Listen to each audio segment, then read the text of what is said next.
Buenos días a todos los que ya se van uniendo a nuestra reunión semanal de la respuesta a la pandemia por el COVID-19 de la Clínica del Country y Clínica La Colina.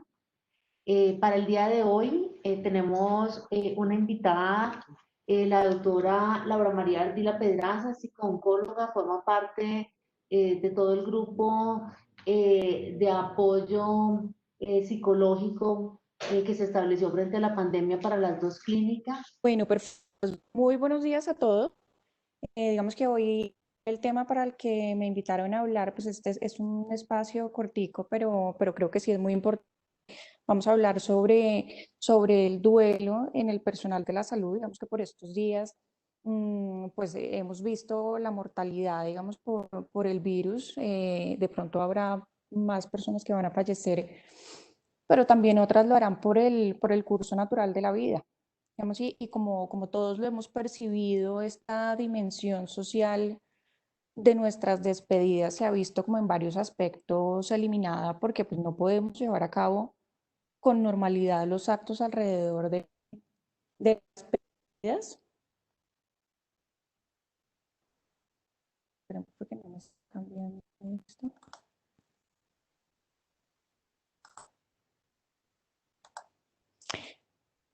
Entonces, claro, estos actos que para nosotros son significativos y que son normales, como tener siempre el apoyo social físico o desarrollar con normalidad los funerales, pues nos afectan, digamos que en gran medida ese proceso de duelo. Entonces podemos sentir que se nos limita como estas expresiones que validan el dolor y el sentimiento de las pérdidas.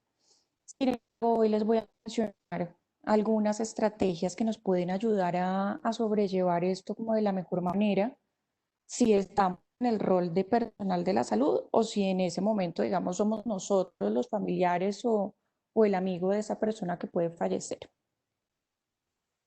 Yo quiero que recordemos que las personas que trabajamos en centros de salud, los que trabajamos en las clínicas, en cada una de nuestras áreas, pues de ninguna manera tenemos inmunidad a esas secuelas psicológicas porque realmente nos estamos implicando en situaciones de gran impacto y pues gran vulnerabilidad como estamos viviendo en estos momentos. Digamos, hoy en día somos nosotros los miembros del equipo de salud quienes permanecemos en contacto continuo con el paciente y con su familia al principio y al final de la vida. Y por eso, pues, generamos relaciones estrechas. Nosotros, pues, como lo venía diciendo, pues, estamos en contacto diario con situaciones de duelo y muerte en las clínicas. Por lo tanto, es importante que para poder responder a los miedos, a las angustias y al sufrimiento de los pacientes ante la muerte, pues es necesario sí o sí enfrentarnos con nosotros mismos y tener en cuenta una visión holística al realizar esa introspección. Porque pues, a mí esta frase me parece muy disidente y es observar la muerte de un ser humano, pues nos hace conscientes de la finitud, de la limitación de nuestra propia vida. Sentimos miedo y sentimos dolor al pensar que en algún momento podemos ser cada uno de nosotros los que puede no sé, estar en una UCI o incluso fallecer. Entonces, para esto, digamos que la Organización Mundial de la Salud refiere que el equipo interdisciplinario de salud solo podrá enfrentar y aceptar adecuadamente los sentimientos y la angustia que se viven en relación con la muerte de otros si disponemos de fuentes de apoyo, si superar satisfactoriamente nuestros duelos y si poseemos una capacidad adecuada como para tolerar el estrés. Por eso, em, digamos, importante reconocer que al estrés normal de nuestra labor asistencial, pues tenemos que añadirle ese esfuerzo personal de autorregularnos para poder estar y dar lo mejor de nosotros en estos momentos. La gravedad de la situación, la soledad y el aislamiento de algunos de nuestros pacientes y de sus familias, así como la muerte de muchos de ellos, pues nos afectan y nos duelen. y pues creo yo que así debe ser, ¿no? En el momento que esto nos deje de afectar y nos deje de doler, seguramente no estaremos haciendo pues nuestro trabajo con la sensibilidad que se requiere. Entonces, pues ahora como las condiciones son muy diferentes, ya no estamos acostumbrados y no estamos acostumbrados, digamos que al final de la vida de nuestros pacientes ya no estamos viendo las habitaciones repletas de sus seres queridos. em, digamos y salas de espera no me están cambiando las diapositivas. Bueno, no, sí. Entonces, digamos que vemos la clínica ahorita más vacía y todo esto pues nos da como esa percepción de una deshumanización de la muerte. Varios colaboradores que han solicitado apoyo a psicología y a psiquiatría nos han contado lo difícil que les ha resultado ajustarse a estas condiciones. Digamos que en las unidades de cuidados intensivos de las clínicas hay como una adrenalina circulante importante, hay angustia por el dolor de las familias que están aisladas y pues hay cosas que cambian. Los protocolos, digamos, de embalaje de los cuerpos fallecidos por el virus pues son diferentes y pueden resultar fuertes. En pisos los pacientes, digamos que también mueren con poca compañía o solos, aunque estamos procurando que cada paciente pues pueda estar acompañado por una persona, pero bueno, igual esto nos genera como impotencia y nos genera frustración y tristeza. Yo repito, por supuesto, porque pues somos humanos y pues en nuestra atención diaria digamos que debemos tener como esa sensibilidad, pero controlada. Estas acciones, digamos que pueden producir en un primer momento respuestas de estrés agudo que afectan a varios niveles, se caracterizan, digamos, por náuseas, por dolor de cabeza, por ansiedad, miedo, irritabilidad, insomnio. Bueno, hay una cantidad de respuestas que pueden ser normales, no todos presentamos esas respuestas, pero pues en algún momento se pueden dar y digamos que son normales, pero con el se pueden convertir en respuestas de estrés postraumático si no las gestionamos de una forma adecuada. Entonces, para prevenir o paliar la sintomatología que podamos estar experimentando ahora y la que se pudiera desarrollar, digamos, se recomienda una vez acabado el turno o pues en el momento en que cada uno de los servicios lo considere pues adecuado y tengan ese espacio, hacer como una reunión de grupo o pequeños grupitos en donde se puedan compartir esos hechos que se vivieron, que se están viviendo, los sentimientos y las emociones que están experimentando, las cosas a mejorar y sobre todo las cosas a felicitar. Esta reunión puede favorecer, digamos, esa ventilación emocional y también nos va a ayudar a la cohesión grupal. Apóyense en sus compañeros, en sus familias, en sus amigos. Yo sé que es normal que querramos como proteger a las personas que queremos como para no contaminarlas, entre comillas, pero recordemos que nosotros necesitamos también contención y pues entre todos también como institución, como familia, debemos estar atentos al dolor de nuestros compañeros. Lo sea por la causa, pues que sea por el virus, por otra patología y está escuchando esta charla, pues lo primero que yo quiero transmitir es que pues siento mucho su pérdida y espero que esta información pueda ayudarle a transitar ese duelo desde el cuidado que requiere el momento. Perder a alguien es una experiencia que necesita ser compartida, que necesita ser acompañada, que necesita ser sostenida por abrazos, por miradas. Todo eso va a hacer que no nos sintamos tan solos ante el dolor. Necesitamos saber también que ese dolor es natural y que tiene, digamos, un impacto en los demás. Por lo general, pues las personas que han tenido pérdidas suelen valorar mucho la presencia y la compañía de las personas que aprecian, digamos que este apoyo emocional recibido en los primeros momentos es crucial porque pues puede definir, digamos, el curso del duelo, lo puede dificultar o puede favorecer ese proceso posterior. Em, pero también aquí juegan un papel importante la personalidad del sistema de afrontamiento que cada persona tiene. Digamos que más allá de las circunstancias de la muerte, estos pueden ser factores de protección o de riesgo e indicadores de la capacidad como de adaptación de la persona ante su pérdida. Digamos que el duelo lo definimos como la pérdida de un familiar o un ser querido con sus consecuencias afectivas, sus manifestaciones exteriores y rituales y el proceso psicológico evolutivo consecutivo a la pérdida. Existen clasificaciones, digamos que en este momento me voy a centrar digamos, como en esta teoría que divide el duelo en tres fases. La segunda fase, que es la de angustia aguda y aislamiento, tiene 6 componentes. Bueno, la primera fase de shock y negación es esa sensación de que esto no está pasando, esto es irreal, es falso, hay como incredulidad, como que no se comprende aún la realidad.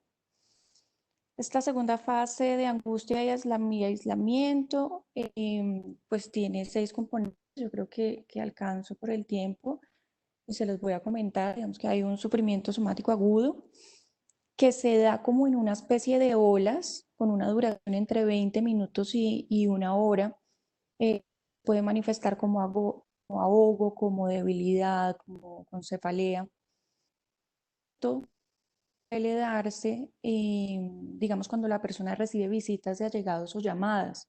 Por eso a veces las personas en duelo tienden a aislarse, porque pues en ese momento como que se les revuelve de nuevo y si yo ya había parado de llorar, vuelvo y lloro. Pero esto no es bueno, esto no es malo, esto al contrario, digamos, es bueno para este proceso de duelo. Los pensamientos recurrentes relacionados con la persona fallecida, sentimientos de culpa, digamos que en las relaciones cometemos errores y es normal y ante la pérdida pues nos juzgamos muy duro. Quisiéramos haber hecho las cosas de manera diferente.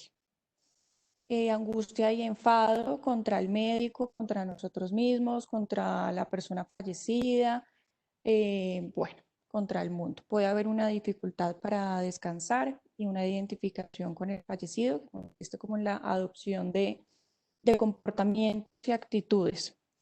Esta fase que les acabo de mencionar, esta fase aguda, puede durar pues como semanas o meses, digamos, dando paso de manera gradual a un reordenamiento o mejora y a la posibilidad de continuar, de seguir adelante. Esta última, que es, digamos, la reorganización, encuentro, bueno, aquí está, es ya establecimiento del equilibrio personal y familiar. Se asume el verdadero significado de la pérdida y su extensión. Marca el comienzo de esta nueva etapa en la que se recupera la vida previa, se vuelve al trabajo, se asumen los roles anteriores y se adquieren otros pues nuevos si es necesario. Digamos, restablecen pues las relaciones. Digamos que a la pérdida del familiar o del compañero hay que añadirle las circunstancias especiales de su muerte por estos tiempos, digamos, es el no poder cuidarlo, acompañarlo y despedirlo como nos hubiera gustado. Entonces es normal como estar furioso con el mundo y tener preguntas y por qué ha aparecido este virus, cómo se podría haber evitado, cómo no me di cuenta antes de lo que pasaba, habrá sufrido. Y pues es normal, digamos, tener todas estas preguntas, pero pues definitivamente las circunstancias que estamos viviendo, las circunstancias actuales, se escapan al control de todos. Entonces nos toca más bien es como analizar esta situación desde el corazón, con compasión y comprensión, porque yo creo que no son las respuestas a estas preguntas las que dan la calma necesaria para sostenernos, sino aceptar que aunque es una realidad dolorosa y traumática, a través de este camino paciente y constante hacia la aceptación podemos encontrar ese consuelo y esa fortaleza. Vemos que el duelo puede iniciar antes de la muerte, que es lo que nosotros conocemos como duelo anticipatorio, cuando ya se conoce el mal pronóstico a corto plazo, cuando hay una limitación del esfuerzo terapéutico o pues ya cuando nos indican que va a haber una sedación paliativa. Y este duelo continúa, por supuesto, con la muerte declarada y, y la duración puede ser de un año aproximadamente, un poco más, un poco menos, eso varía, digamos, en cada persona, pero esto debe ir con una disminución progresiva de los síntomas. Diversas causas no podemos estar cerca físicamente de nuestro familiar, de nuestro amigo. Esperemos que esto pues no nos pase, pero pues no sabemos, mejor dicho. Entonces yo pienso que es mejor como tener siempre estas cositas presentes. De cualquier modo, siempre podemos dar un apoyo para esa persona y su cuidador principal. Entonces esas cosas que podemos, yo sé que son muy obvias, pero pues hay que tener presente. Se puede realizar una llamada, una videollamada, digamos, para facilitar como ese desahogo o generar contacto con esa persona de tal manera que ambos, pues sí, nos sintamos como acompañados. Este contacto o mensaje puede ser trasladado al personal del lugar donde se encuentre la persona, a quien sea responsable de sus cuidados, para que sea un puente entre él y su familia, incluso para ese personal encargado. Este tipo de gestos puede ser una manera de gestionar también la situación traumática que pueden estar viviendo, porque el personal de salud, y nosotros lo sabemos, pues sentimos también esa impotencia. Entonces ese hecho de saber que podemos intervenir y que podemos, digamos, aliviar un poco todo este disconfort, pues puede servir también. Los audios y videos de la familia, digamos, haciéndole sentir nuestra presencia de afecto. Esto pues ayudará, digamos, al paciente a desconectar de ese entorno hospitalario y conectar con situaciones más amables. Mi amigo compañero de trabajo está en duelo pues, está aislado. Si no lo pueden acompañar físicamente, algo a su familia, puede pues que se sientan tristes e impotentes pues esto es normal porque la necesidad de acompañar y estar presente es supremamente reconfortante. Entonces es importante lograr transmitir ese apoyo a esa persona cercana a ustedes. Yo repito, espero esto no suceda, pero pues puede ser el auxiliar que trabaja conmigo, mi compañera de facturación. Bueno, entonces, pues en estos casos hay que tomar la iniciativa de llamar o enviar un mensaje por WhatsApp, viendo la disponibilidad para hablar. Y si en esos primeros momentos no quiere y no está receptivo, em, pues hay que darle un momento. Darle un momento y se pueden usar pues estas frases, luego se puede volver a intentar. Entonces, pues no se trata de elaborado ni nada, estas frases son muy cortas, como se pueden dar cuenta, creo que ya las pudieron haber leído. Las voy a decir rápidamente porque me está diciendo que tengo 10 minutos. No es necesario que me contestes si no quieres ahora, solo quiero saber cómo estás y hacerte saber que estoy disponible. Necesitas hablar, solo quiero que sepas que estoy aquí para ti. Bueno, no las voy a leer todas por tiempo. A veces, que los que tenemos mucho miedo, pues sí es importante es evitar decir estas frases, sé fuerte, anímate, hazlo por tus hijos, ahora ya no estás sufriendo, esto es voluntad de Dios, el primer año es el peor, después todo va a estar bien. Entonces creo que es más sensato decir como me gustaría mucho poder decir algo que alivie tu dolor, pero no encuentro las palabras. Quiero que sepas que estoy aquí y te pienso mucho. Creo que con eso es más que suficiente. Aquí había preparado, digamos, unas pautas para nosotros como personal de la salud. Voy a pasar rápidamente, pues al realizar llamadas a pacientes, a familiares que están de pacientes que están en sus últimos días de vida, pues hay que identificarnos, contar con unos minutos, tener la información clara, buscar un espacio donde no haya ruido, darle la opción de preguntar y responder a esas preguntas. Si no tenemos la información que necesita, se lo comunicamos. Si pensamos que es posible darle esa información en otro momento, se lo hacemos saber. Esto le dará tranquilidad a ese familiar.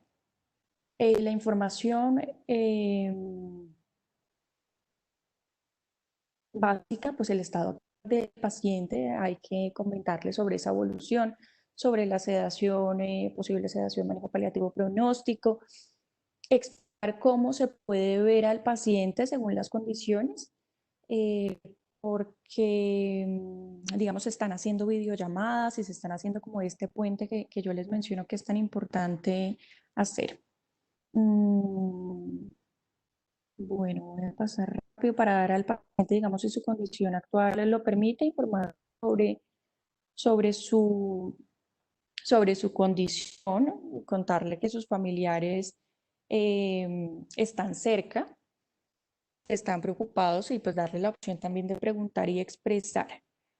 Aquí me faltó algo importante y es que, digamos, desde atención al paciente y humanización se elaboró un protocolo donde se autoriza, digamos, el ingreso a las UCIs de un familiar asignado para que tenga la posibilidad de ver al paciente en final de vida por 10 minutos.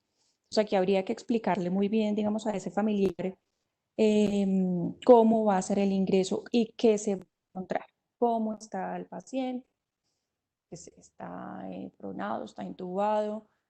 Y entiendo que la clínica está vendiendo un kit, digamos, de elementos de protección personal que tiene un costo alrededor de 20.000 pesos.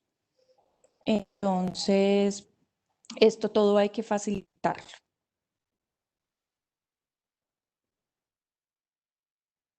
Vamos por aquí, cuando el paciente fallezca, igual avisar con esas mismas medidas que ya hablamos, explicar el procedimiento a seguir a la familia, contactarlos con el funcionario que tenemos de la funeraria Gaviria, quien les va a informar sobre todos los trámites y les va a explicar que si es por COVID-19, pues realmente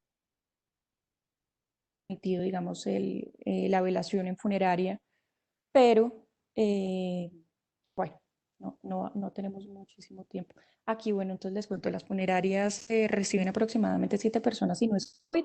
Si es COVID, no se puede hacer acompañamiento presencial, pero estos rituales de despedida son muy importantes porque nos ayudan a abrir esa puerta para la aceptación al proceso de duelo. Entonces, siempre hay muchas cositas que podemos hacer, preparar cartas, poemas, escribirle a nuestro ser querido como si estuviera aquí, pedirle perdón, agradecerle y explicarle por qué no lo pudimos despedir. A distancia tenemos Zoom, tenemos cualquier cantidad de redes sociales en donde podríamos hacer una ceremonia adornada o si tenemos un padre conocido que nos pueda ayudar, pues nos podría algo. Aquí yo les tenía este link. Ay, esto es un ejemplo de una red social eh, de funeraria, entonces privado y tiene un espacio también para que los niños dibujen, es muy bonito. Entonces digamos que hay muchas estrategias para hacer todos estos rituales de despedida como rituales o personales íntimos, mientras que tal vez más adelante sí podemos realizar el cierre que quisiera.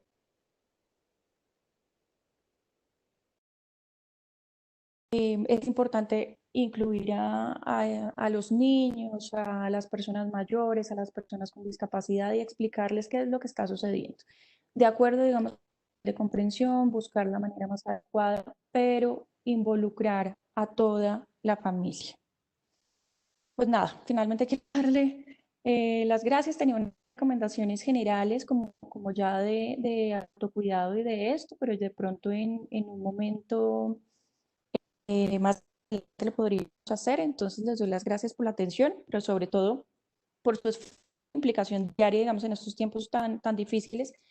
Espero de corazón que estas recomendaciones de hoy puedan ayudar a sobrellevar estos momentos de aislamiento e incertidumbre, utilizando estas otras formas que suplan esa necesidad de compartir y expresar el dolor con los demás.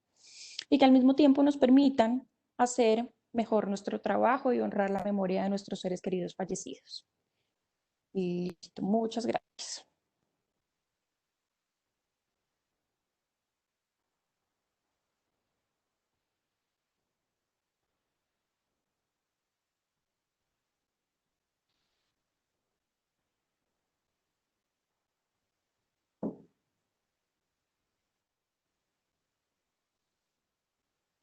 muy importante, pues para todos nosotros, para lo que estamos viviendo, no solo a nivel profesional, sino también a nivel personal y con nuestras familias.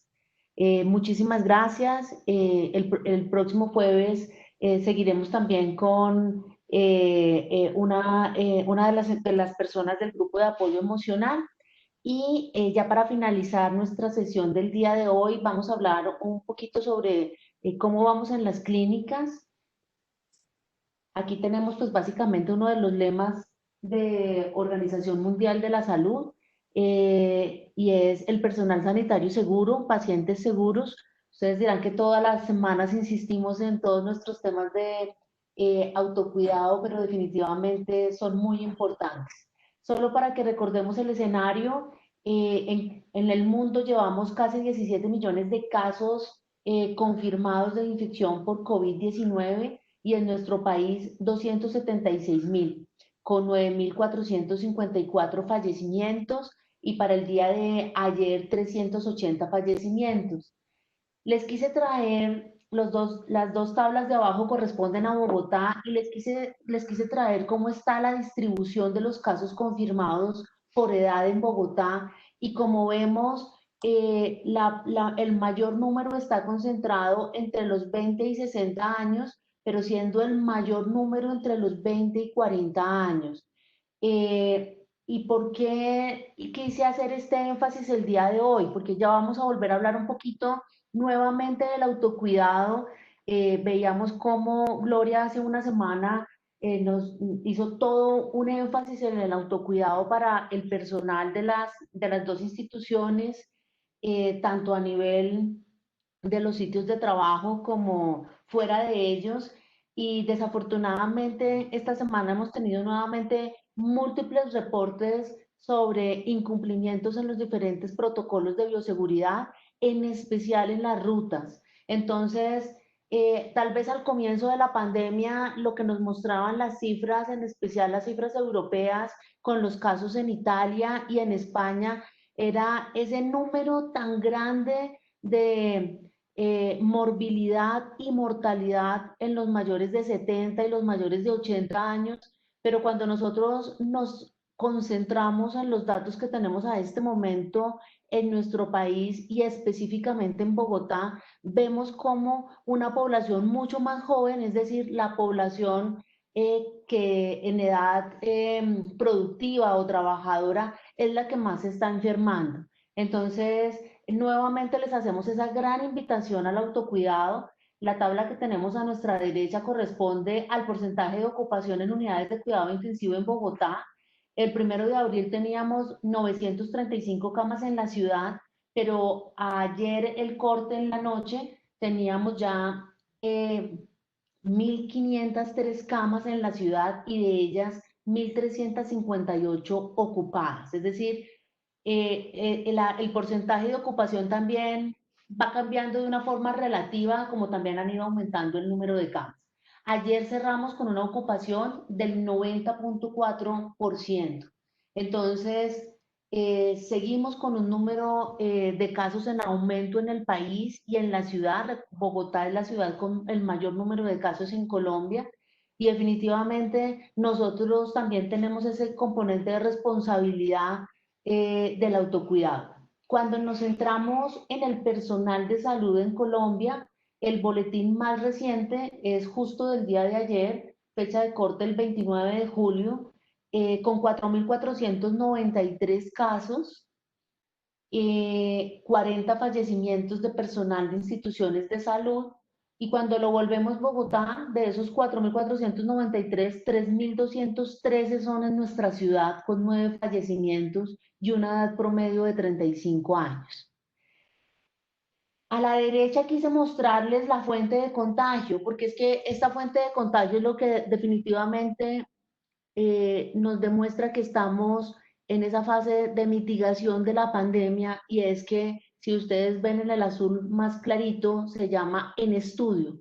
En estudio quiere decir que el 53.5% de los casos de infección por COVID-19 en trabajadores de instituciones de salud, no se logró identificar la fuente de contagio.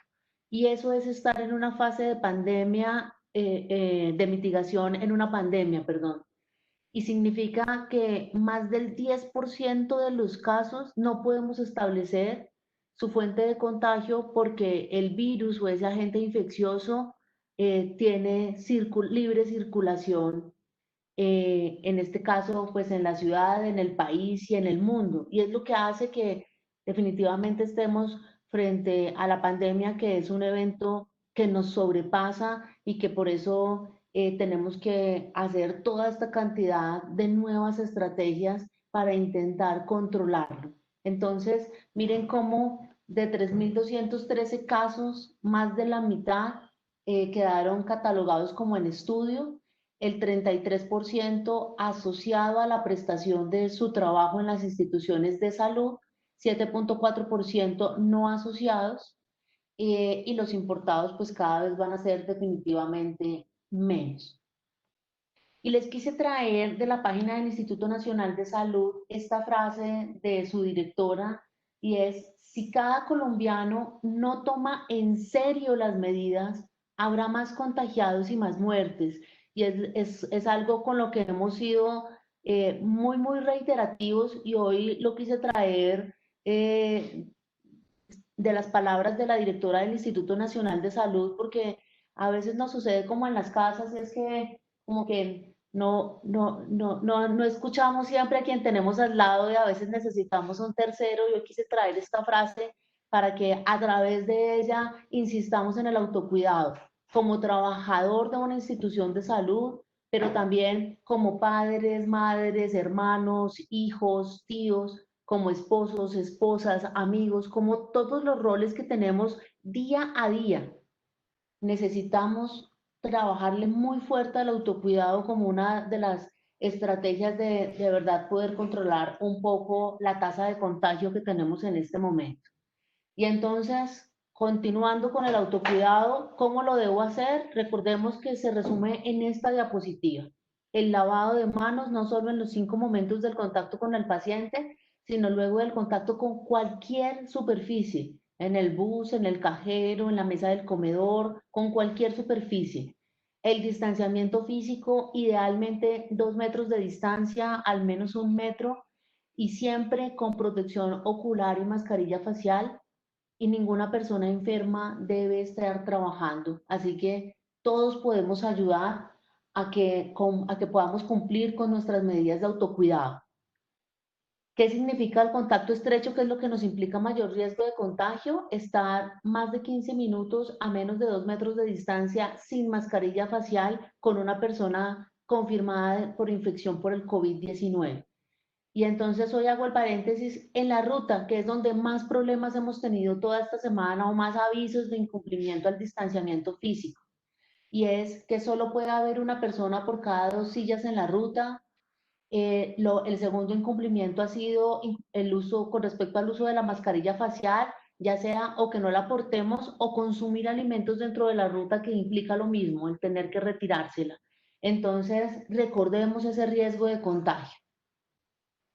Em, Recordar hábitos saludables en toda nuestra vida diaria y nuestra cotidianidad, como son la adecuada alimentación, la higiene del sueño, intentar encontrar el espacio para hacer algo de actividad física. Ya hay una cantidad de herramientas para poder hacer actividad física en casa, o cumpliendo pues los diferentes protocolos si la vamos a hacer al aire libre. Como nos decía la doctora, es muy importante pues contar con nuestra red de apoyo, sea nuestra familia, nuestros colegas, y desde el comienzo de la respuesta a la pandemia por el COVID-19, recordemos que en las instituciones contamos con todo un grupo de apoyo emocional institucional, que está conformado tanto por psiquiatría y psicología, y que siempre están prestos a ayudarnos, ya sea de forma individual o de forma grupal con nuestros grupos de trabajo. Entonces, lo último que les quiero mostrar, antes de cederle la palabra a Gloria, es solo un pantallazo sobre el consolidado de nuestros casos en, el consolidado de nuestros casos en la clínica, en el cual básicamente tenemos 954 pacientes confirmados en la clínica del Country y 363 confirmados en clínica La Colina. Nos hemos mantenido con un porcentaje diferencial casi 50-50, hombres y mujeres, siendo un poquito más en las mujeres con un 52%, y a la fecha hemos tenido en ventilación mecánica 99 pacientes y requiriendo el protocolo de ventilación en pronación 98, y 141 pacientes han tenido necesidad de ingreso a la unidad de cuidado intensivo. Voy a cederle la palabra a Gloria en este momento. Gracias, Yasmín. ¿Me escuchan? Sí, señora. Muchas gracias. Buenos días nuevamente para todos y gracias a las dos expositoras excelentes que tuvimos hoy. Creo que es un tema importante y duro, sobre todo el primero, el que nos expuso nuestra psicooncóloga, que creo que fue un manejo espectacular del tema y es definitivamente un tema doloroso, pero del que tenemos que hablar y inclusive seguirlo reforzando. Y a ti, Yasmín, también muchas gracias por la información y por la coordinación de toda esta charla cada 8 días. Quisiera hacer solamente para no aburrirlos una observación muy corta respecto al tema de las rutas. Perdón, debí haber dicho primero, soy Gloria Molina, la gerente general de las clínicas. Miren, hemos casi duplicado hoy la capacidad de las rutas. Yo no los voy a aburrir con temas económicos, pero yo quiero que sepan que esto nos está costando demasiado en dinero. Demasiado es demasiado.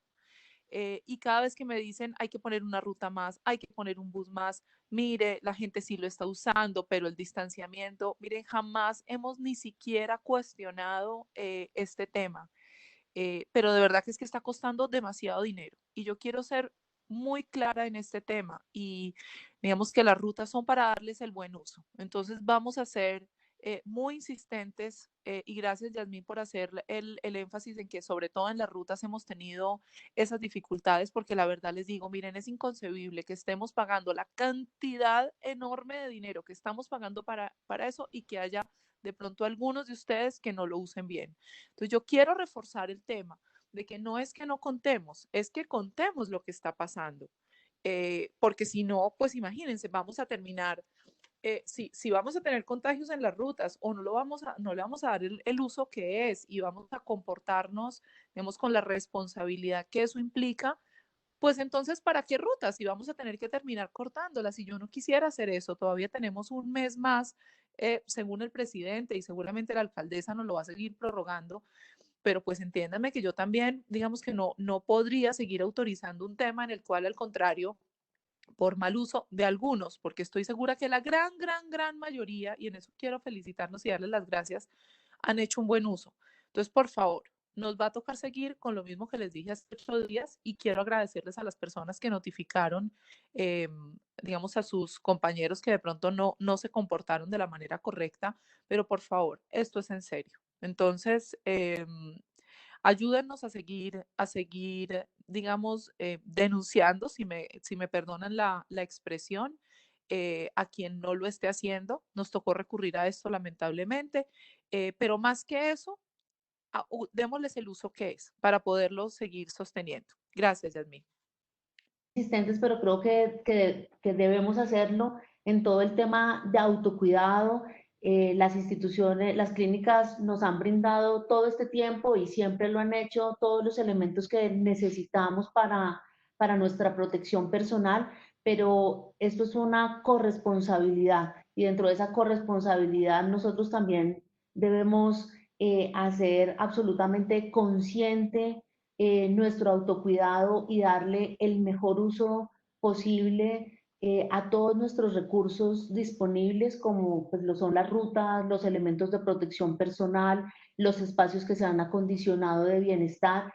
Entonces, definitivamente les seguimos haciendo esa invitación a todos cuidarnos dentro de estos días tan difíciles en los que estamos enfrentando esta situación nueva para todos.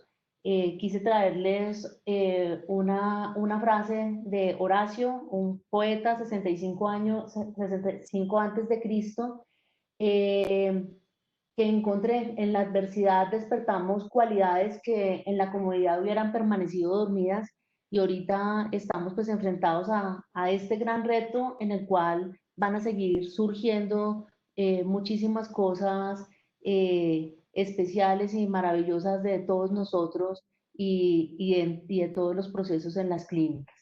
No encontramos, no tenemos aquí en el chat preguntas, entonces vamos a dar cierre a la sesión del día de hoy. Muchísimas gracias a todos por haber participado.